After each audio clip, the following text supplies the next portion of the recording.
GEBCO is the general bathymetric chart of the ocean. It's a publicly available bathymetric representation of the world's ocean, and initially it was conceived to prepare a global series of charts that depict the general shape of the seafloor.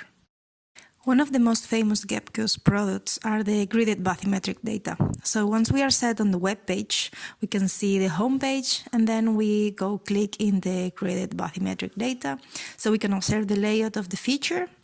We can also download the grid for previous years, but in the application we can actually download a global grid of a 30-second arc interval, and it will allow us to select the area of interest.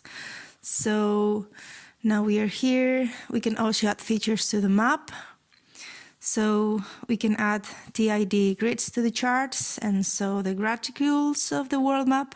So if we wanted to select for example, the Atlantic coast of the Iberian Peninsula, we select our study area, the type of data we want to download, and then an operating email to add to the chart.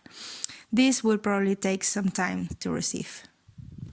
Now that we have our raster download, we open it into QGIS, and we have here displayed the raster in colors of black and white, but we can also change it through the properties, and we can start displaying the features of the raster in our software.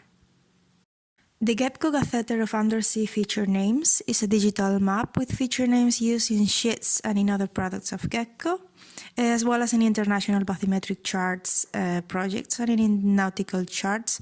So, for example, if we are in front of the coast of Galicia and we want to see the geographical accidents of undersea, this map shows everything that is displayed over there.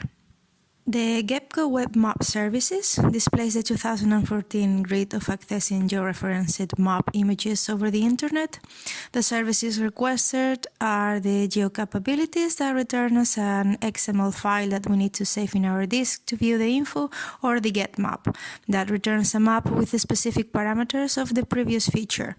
In here we can observe global map, flat and with shadowed relief, and all the map centers in the North and South Pole. We have to take into account that these maps can also be incorporated in our GIS softwares. Finally, the GEBCO printable maps that will return a global colored paper maps of the bathymetry of the ocean based of the 1-minute grid feature that we also have in GEBCO. We have to take into account that these maps are in huge quality and can be downloaded in the form of a JPEG file. It's really useful if we use in GIS softwares, and nowadays it has become a reference map in bathymetry for scientists all over the world.